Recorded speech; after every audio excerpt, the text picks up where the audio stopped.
ಚನ್ನಪಟ್ಟಣದಲ್ಲಿ ನಿಖಿಲ್ ಕುಮಾರಸ್ವಾಮಿ ಡಿಕೆ ಶಿವಕುಮಾರ್ ವಿರುದ್ಧ ವಾಗ್ದಾಳಿ ನಡೆಸಿದ್ದಾರೆ. ಕುಮಾರಸ್ವಾಮಿ ಬಹಿರಂಗ ಚರ್ಚೆಗೆ ಬರಲಿ ಅಂತ ಡಿಕೆಶಿ ಸವಾಲ್ ಹಾಕಿದ್ರು. ಈ ಬಗ್ಗೆ ಮಾತನಾಡಿದ ನಿಖಿಲ್, ನಾವು ಬಹಿರಂಗ ಚರ್ಚೆಗೆ ಹೆದರಲ್ಲ, ಚುನಾವಣೆಯಲ್ಲಿ ಸೋತಾಗಲೇ ಹೆದರಿಲ್ಲ, ಇನ್ನು ಯಾವುದೋ ಮಾಧ್ಯಮದಲ್ಲಿ ಕೂತು ಚರ್ಚೆ ಮಾಡೋದಕ್ಕೆ ಹೆದರ್ತೀವ, ಜನರು ಎಲ್ಲದಕ್ಕೂ ಉತ್ತರ ಕೊಡ್ತಾರೆ ಅಂತ ಕಿಡಿಕಾರಿದ್ದಾರೆ. ಮುಂದುವರೆದು ಡಿಕೆಶಿ ಜ್ಯೋತಿಷಿ ಆಗಲಿ, ಇದೆಲ್ಲದಕ್ಕೂ ರಾಜ್ಯದ ಜನರು ಉತ್ತರ ಕೊಡ್ತಾರೆ ಅಂತ ಚನ್ನಪಟ್ಟಣದಲ್ಲಿ ನಿಖಿಲ್ ಕುಮಾರಸ್ವಾಮಿ ಟಾಂಗ್ ಕೊಟ್ಟಿದ್ದಾರೆ. ನೋಡಿಪ್ಪ, ಸುಮ್ಮನೆ ಇಲ್ಲಿ ನೀವು ಎಷ್ಟು ಕೆಣಕಿದ್ರು ಅಷ್ಟೇ, ಮುಂದೆ ಜನ ಏನು ಉತ್ತರ ಕೊಡಬೇಕು ಕೊಡ್ತಾರೆ, ತಲೆ ಕೆಡಿಸ್ಕೊಂಬಿಡಿ, ನಡಿ.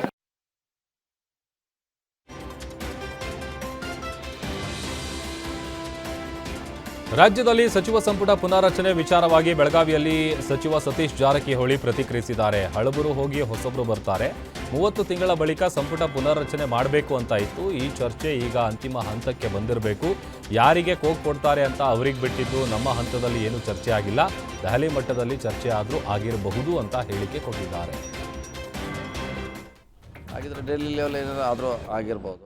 ಎಲ್ಲ ಪಕ್ಷ ನಿರ್ಧಾರ ಎಲ್ಲರೂ ಪಾಲನೆ ಮಾಡಲೇಬೇಕಾಯ್ತು. ಅದು ಅವ್ರು ಹೇಳಿದ್ದು ಎಲ್ಲರೂ ಪಾಲನೆ ಮಾಡಬೇಕಾಗ್ತೈತೆ. ಸೊ ಯಾರಿಗೆ ಬಿಡ್ತಾರೆ ಅವರು ಪಕ್ಷದ ಕೆಲಸಕ್ಕೆ ಹೋಗಲೇಬೇಕು. ಯಾರು ಮಂತ್ರಿ ಆಗಿರ್ತಾರೋ ಅವ್ರು ಮಂತ್ರಿಯಾಗಿ ಕೆಲಸ ಮಾಡ್ತಾರೆ ಅಷ್ಟೇ. ಅಲ್ಲ, ಅದು ಮುಂಚೆನೇ ಅರ್ಧ ಮಾಡಬೇಕಂತ ಒಂದು ಚರ್ಚೆ ಕೇಳಿ ಬರ್ತಾಯಿತ್ತು. ನಾವು ಅರ್ಧ ಮಾಡಬೇಕು, ನೀವು ಅರ್ಧ ಮಾಡಬೇಕಂತ. ಅದೇನು ಆ ಪಾಲಿಸಿಯಲ್ಲಿ ಮಾಡ್ಬೋದು. ಲೋಕಸಭೆ ವಿಧಾನಸಭೆ ಚುನಾವಣೆಗಳಲ್ಲೂ ಒಬಿಸಿಗೆ ಮೀಸಲಾತಿ ಜಾರಿಯಾಗಲಿ ಅಂತ ಮಧುಗಿರಿಯಲ್ಲಿ ಮಾಜಿ ಸಚಿವ ಕೆಎನ್ ರಾಜಣ್ಣ ಹೇಳಿಕೆ ಕೊಟ್ಟಿದ್ದಾರೆ. ಕೇಂದ್ರ ಸಚಿವ ಅಮಿತ್ ಶಾ ಕ್ಷೇತ್ರ ಮರು ವಿಂಗಡಣೆ ವೇಳೆ ಈ ಬಾರಿ ಮಹಿಳಾ ಮೀಸಲಾತಿ ಜೊತೆಗೆ ಒಬಿಸಿಯವರಿಗೂ ಮೀಸಲಾತಿ ತರಬೇಕು. ತಳ ಸಮುದಾಯಗಳಿಗೆ ಸಮರ್ಪಕವಾಗಿ ರಾಜಕೀಯ ಅಧಿಕಾರ ಹಂಚಿಕೆಯಾಗ್ತಾ ಇಲ್ಲ.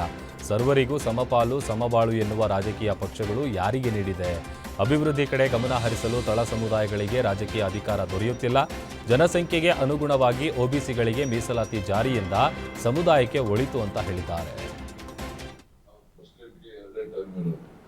ಮೂರನೇ ಟರ್ಮ್ ಎರಡು ಟರ್ಮ್ ಅಂದ್ರೆ 8 ವರ್ಷ ಅಷ್ಟೇ. ಅಲ್ಲ, ಒಂದು ಟರ್ಮ್ಗೆ 4 ವರ್ಷ, 2 ಟರ್ಮ್ಗೆ 8 ವರ್ಷ, ಆಮೇಲೆ ಅವರು ನಿಲ್ಲಲಿಕ್ಕೆ ಅನರ್ಹ ಇರ್ತಾರೆ. ಹಾಗೆ ನಮ್ಮನ್ನು ಕೂಡ ರಾಜಕೀಯ ಅಧಿಕಾರವನ್ನ ಹಂಚ್ಕೊಳ್ತಕ್ಕಂಥದ್ದಕ್ಕೆ ಒಂದು ಸಮಯ, ಇವತ್ತು 2 ಟರ್ಮೋ 3 ಟರ್ಮೋ ಈ ಥರದಲ್ಲಿ ನಿಗದಿ ಮಾಡೋದು ಒಳ್ಳೇದಿರ್ತದೆ. ಮತ್ತೆ ಈಗ ಶೆಡ್ಯೂಲ್ ಕಾಸ್ಟ್ ಅಲ್ಲೂ ಕೂಡ, ಶೆಡ್ಯೂಲ್ ಟ್ರೈಬಲ್ಲೂ ಅಷ್ಟೇ, 1-2 ಸರಿ ಗೆದ್ದಂಥವರಿಗೆ ಕಾನೂನೇ ಮಾಡಲಿ, ಅವ್ರು ಇನ್ನೊಬ್ಬರಿಗೆ ಅವಕಾಶ ಸಿಗ್ತದೆ. ಅದೇ ತರ ಬೇರೆ ಕಾನ್ಸ್ಟಿಟ್ಯೂನ್ಸಿಗಳು ಅಷ್ಟೇ, ಒಬ್ಬೊಬ್ಬ 5 ಟರ್ಮ್ 6 ಟರ್ಮ್ ಬರ್ತಾರೆ. ಬೇರೆ ಯಂಗ್ಸ್ಟರ್ಸ್ಗಳು ಅಲ್ಲಿ ಎಷ್ಟೋ ಜನ ಅರ್ಹರು ಇದ್ರು ಕೂಡ ಅವ್ರಿಗೆ ಅವಕಾಶನೇ ಆಗಲ್ಲ.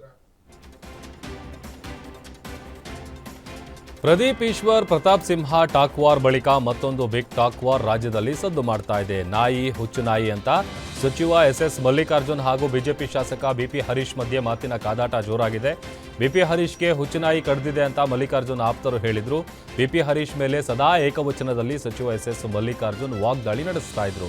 ಇದೀಗ ಬಿಪಿ ಹರೀಶ್ ಕೌಂಟರ್ ಕೊಟ್ಟಿದ್ದಾರೆ. ಹೌದು, ನನಗೆ ಹುಚ್ಚುನಾಯಿ ಕಡ್ದಿದೆ, ನಿಮ್ಮ ದುಡ್ಡಿನ ಹುಚ್ಚು ಬಿಡಿಸ್ತೇನೆ, ನೋಡ್ತೀರಿ ಅಂತ ದಾವಣಗೆರೆಯಲ್ಲಿ ಬಿಪಿ ಹರೀಶ್ ಹೇಳಿದ್ದಾರೆ.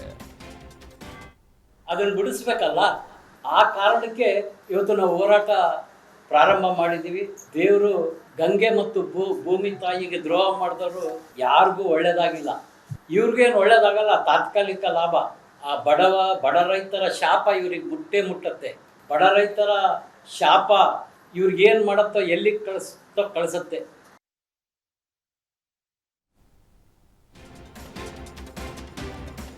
ಕನ್ನೇರಿ ಶ್ರೀಗಳಿಗೆ ವಿಜಯಪುರ ಜಿಲ್ಲಾ ನಿರ್ಬಂಧ ವಿಚಾರಕ್ಕೆ ಶಾಸಕ ಬಸನಗೌಡ ಪಾಟೀಲ್ ಯತ್ನಾಳ್ ಸಚಿವ ಎಂಬಿ ಪಾಟೀಲ್ಗೆ ಖಡಕ್ ವಾರ್ನಿಂಗ್ ಕೊಟ್ಟಿದ್ದಾರೆ. ಎಂಬಿ ಪಾಟೀಲ್ ಹಿಂದೆ ಇರುವ ಸಲಹೆಗಾರರು ಈ ಹೊಲಸು ಕೆಲಸ ಮಾಡಬೇಡಿ. ಪಾಟೀಲರ ಹಿಂದೆ ಧರ್ಮ ಒಡೆಯುವ ಓರ್ವ ಇದ್ದಾನೆ, ಇನ್ನೊಬ್ಬ ಅಕ್ರಮವಾಗಿ ರೈತರ ಜಮೀನು ಲಪಟಾಯಿಸುವವ ಇದ್ದಾನೆ. ಇವರಿಬ್ಬರು ಎಂಬಿ ಪಾಟೀಲರಿಗೆ ತುಂಬಾ ಡೇಂಜರ್. ಕನ್ನೇರಿ ಸ್ವಾಮಿಗಳ ನಿರ್ಬಂಧದ ಹಿಂದೆ ದೊಡ್ಡ ಷಡ್ಯಂತ್ರ ಇದೆ ಅಂತ ಯತ್ನಾಳ್ ಹೇಳಿದ್ದಾರೆ.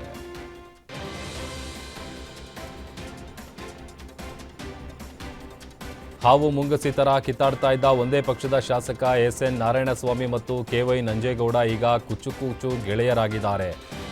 ಮಾಲೂರು ಶಾಸಕ ನಂಜೇಗೌಡ ಕೋಮುಲ್ನಲ್ಲಿ ಅಕ್ರಮ ಎಸಗಿದ್ದಾರೆ ಅಂತ ನಾರಾಯಣಸ್ವಾಮಿ ಸಾರಿ ಹೇಳ್ತಾ ಇದ್ರು. ಆದರೆ ಇದೀಗ ನಂಜೇಗೌಡ ಅಣ್ಣನ ಮಗಳ ಮದುವೆಯಲ್ಲಿ ಕೈ ಹಿಡಿದು ತಬ್ಬಿಕೊಂಡು ಬದ್ಧ ವೈರಿಗಳು ಒಂದಾಗಿದ್ದಾರೆ.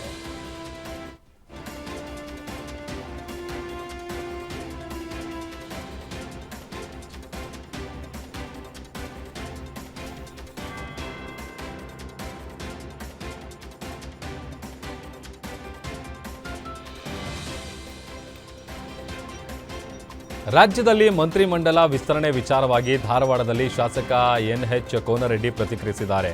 ನಿನ್ನೆಯಷ್ಟೇ ನಾನು ಸಿಎಂ ಸಿದ್ದರಾಮಯ್ಯ ಅವರೊಂದಿಗೆ ಇದ್ದೆ. ಅವರು ಬೆಳಗಾವಿ ಜಿಲ್ಲೆಯ ಕಿತ್ತೂರು ಉತ್ಸವಕ್ಕೆ ಬಂದಿದ್ದರು. ನನಗೆ ಮಂತ್ರಿಮಂಡಲ ವಿಸ್ತರಣೆ ಮಾಡಲು ಹೈಕಮಾಂಡ್ ಸೂಚಿಸಿದೆ ಎಂದಿದ್ದಾರೆ. ಮಂತ್ರಿಮಂಡಲ ಪುನರ್ ರಚನೆ ಮಾಡಲು ಸಿಎಂ ಸಿದ್ದರಾಮಯ್ಯ ಅವರಿಗೆ ಪರಮಾಧಿಕಾರವಿದೆ. ಸಿಎಂ ಕೆಪಿಸಿಸಿ ಅಧ್ಯಕ್ಷರು ಹೈಕಮಾಂಡ್ ತೆಗೆದುಕೊಳ್ಳುವ ನಿರ್ಧಾರಕ್ಕೆ ನಾವು ಬದ್ಧ ಅಂತ ಹೇಳಿಕೆ ನೀಡಿದ್ದಾರೆ. ಅದೇ ರೀತಿಯಾಗಿ ಹೈಕಮಾಂಡ್ ಅವ್ರಿಗೆ ಏನು ಸೂಚನೆ ಕೊಟ್ಟೈತಿ ಮತ್ತು KPCC ಅಧ್ಯಕ್ಷರು ಮಾನ್ಯ ಮುಖ್ಯಮಂತ್ರಿಗಳು ಏನು ತೀರ್ಮಾನ ತಗೋತಾರೆ ಆ ತೀರ್ಮಾನಕ್ಕೆ ನಾವೆಲ್ಲ ಶಾಸಕರು ಬದ್ಧ ಅನ್ನುವಂಥ ಮಾತನ್ನು ಹೇಳಿದೆ. ಮಂತ್ರಿಮಂಡಲ ಬದಲಾವಣೆ ಮಾಡ್ತಕ್ಕಂಥ ವ್ಯವಸ್ಥೆಯಲ್ಲಿ ಯಾರು ಆ್ಯಕ್ಟಿವ್ ಆಗಿ ಕೆಲಸ ಮಾಡಿರ್ತಾರೆ, ಯಾರು ಆ್ಯಕ್ಟಿವ್ ಆಗಿ ಕೆಲಸ ಮಾಡಿದಿಲ್ಲ, ಅವ್ರು ಬದಲಾವಣೆ ಮಾಡಬೇಕು ಬಿಡಬೇಕು ಅನ್ನೋಂಥ ಆಲೋಚನೆಯನ್ನು ಮಾನ್ಯ ಮುಖ್ಯಮಂತ್ರಿಗಳ ಗಮನಕ್ಕೆ ಇರ್ತೈತಿ. ಅದಕ್ಕೆ ಬದಲಾವಣೆ ಮಾಡ್ತಕ್ಕಂಥದ್ದು ಒಂದು ಕಡೆ ಒಳ್ಳೆಯದಂದ್ರೂ ಕೂಡ ಯಾರು ಒಳ್ಳೆ ಕೆಲಸ ಮಾಡ್ತಾರೋ ಅವ್ರನ್ನ ಇಟ್ಕೋಬೇಕು. ಯಾರು ಒಳ್ಳೆ ಕೆಲಸ ಮಾಡೋಂಗಿಲ್ಲ, ಯಾರು ಶಾಸಕರು ಸ್ಪಂದನೆ ಮಾಡೋದಿಲ್ಲ, ಜನರು ಸ್ಪಂದನೆ ಮಾಡೋದಿಲ್ಲ, ಅಂಥವ್ರನ್ನ ಬದಲಾವಣೆ ಮಾಡ್ತಕ್ಕಂಥ ಪರಮಾಧಿಕಾರ ಇರ್ತಕ್ಕಂಥದ್ದು ಮುಖ್ಯಮಂತ್ರಿಗಳಿಗೆ. ಅಲ್ಲ ಪದೇ ಪದೇ ನಾ ಮಂತ್ರಿ ಹಾಕಿನ ಅಂತ ಹೇಳೋದು ನನಗೂ ಸರಿ ಅನ್ಸಂಗಿಲ್ಲ. ಹೈಕಮಾಂಡ್ ಈಗಾಗಲೇ ಸೂಚನೆ ಕೊಟ್ಟಿದೆ, ನೀವು ಯಾರು ಹೆಚ್ಚು ಮಾತಾಡಬೇಡ್ರಿ, ನಾವು ಏನೇನು ಯಾರ್ಯಾರು ಏನು ಕೆಲಸ ಮಾಡ್ತೀರಿ ಹೆಂಗೆ ನಿಮ್ಮ ವಿವರಗಳನ್ನು ತೆಗೆದುಕೊಂಡು ನಾವು ತೀರ್ಮಾನ ಮಾಡ್ತೇವೆ. ಹೈಕಮಾಂಡ್ ನಿರ್ಧಾರಕ್ಕೆ ನಾವು ಬದ್ಧರಾಗಿರ್ತೀವಿ. ನನ್ನ ಗುರಿ ಇರ್ತಕ್ಕಂಥದ್ದು 2028 ಬೆಳಗಾವಿಯ ಡಿಸಿಸಿ ಬ್ಯಾಂಕ್ ಚುನಾವಣೆ ರಾಜ್ಯದಲ್ಲಿ ಭಾರೀ ಸದ್ದು ಮಾಡಿತ್ತು. ಇದೀಗ ಅಥಣಿ ಕೃಷ್ಣ ಸಹಕಾರಿ ಸಕ್ಕರೆ ಕಾರ್ಖಾನೆಗೆ ಇವತ್ತು ಚುನಾವಣೆ ನಡೆದಿದೆ. ಲಕ್ಷ್ಮಣ ಸವದಿ ವರ್ಸಸ್ ರಮೇಶ್ ಜಾರಕಿಹೊಳಿ ನಡುವೆ ಪ್ರತಿಷ್ಠೆ ಏರ್ಪಟ್ಟಿದ್ದು 13 ಸ್ಥಾನಗಳ ಪೈಕಿ 1 ಅವಿರೋಧವಾಗಿ ಆಯ್ಕೆಯಾಗಿದ್ದು ಇನ್ನುಳಿದ 12 ಸ್ಥಾನಕ್ಕಾಗಿ ಇವತ್ತು ಚುನಾವಣೆ ನಡೆದಿದೆ. ಕೆಲವು ದಿನಗಳಿಂದ ರಮೇಶ್ ಜಾರಕಿಹೊಳಿ ಹಾಗೂ ಸವದಿ ನಡುವೆ ವಾಕ್ಸಮರ ನಡೆದಿತ್ತು. ಶಾಸಕ ಲಕ್ಷ್ಮಣ್ ಸವದಿಗೆ ಕಾಗವಾಡ ಶಾಸಕ ರಾಜು ಕಾಗೆ ಸಾಥ್ ನೀಡಿದ್ರು. ಈ ಚುನಾವಣೆಯಲ್ಲಿ ಯಾರ ಕೈ ಮೇಲಾಗತ್ತೆ ಎಂಬುದನ್ನು ಕಾದು ನೋಡಬೇಕಿದೆ. ನೂತನ ಸಂಪುಟ ರಚನೆಯಲ್ಲಿ ಸಚಿವನಾಗಬೇಕೆಂದು ಶಾಸಕ ಲಕ್ಷ್ಮಣ್ ಸವದಿ ಇಂಗಿತ ವ್ಯಕ್ತಪಡಿಸಿದ್ದಾರೆ. ಬೆಳಗಾವಿ ಜಿಲ್ಲೆಯ ಅಥಣಿಯಲ್ಲಿ ಮಾತನಾಡಿದ ಅವರು, ಜನವರಿಯಲ್ಲಿ ನನಗೆ ಶುಕ್ರ ದೆಸೆ ಬರೋದು ಪಕ್ಕಾ, ಸಂಪುಟ ಪುನರ್ ರಚನೆ ಆಗೋದು ಮೊದಲೇ ಗೊತ್ತಿತ್ತು. ನಿನ್ನೆ ಬೆಳಗಾವಿಯಲ್ಲಿ ಸಿಎಂ ಸಹ ಹೇಳಿದ್ದಾರೆ, ನನಗೆ ಸಚಿವನಾಗುವ ಸಂದರ್ಭ ಬರಲಿ, ಆ ಸಂದರ್ಭದಲ್ಲಿ ನಾನು ಪ್ರತಿಕ್ರಿಯೆ ನೀಡ್ತೇನೆ. ನಾವು ಯಾವುದೇ ಅಧಿಕಾರವನ್ನು ಕೇಳಿ ಪಡೆದವನಲ್ಲ. ಭಗವಂತನ ಆಶೀರ್ವಾದ ಹಾಗೂ ಹೈಕಮಾಂಡ್ ಇಚ್ಛೆ ಇದ್ದರೆ ಸಚಿವ ಸ್ಥಾನ ನನಗೆ ತಾನಾಗಿಯೇ ಬರುತ್ತೆ. ಹೈಕಮಾಂಡ್ ಕೊಟ್ಟ ಜವಾಬ್ದಾರಿಯನ್ನು ನಾವು ನಿಭಾಯಿಸಲು ಸಿದ್ಧ ಅಂತ ಹೇಳಿಕೆ ನೀಡಿದ್ದಾರೆ. ಬಿಜೆಪಿ ಉಚ್ಚಾಟಿತ ಶಾಸಕ ಬಸನಗೌಡ ಪಾಟೀಲ್ ಯತ್ನಾಳ್ ಘರ್ ವಾಪಸಿ ಮಾಡ್ತಾರಾ ಎಂಬ ವಿಚಾರವಾಗಿ ಇವತ್ತು ಪ್ರತಿಕ್ರಿಯೆ ಕೊಟ್ಟಿದ್ದಾರೆ.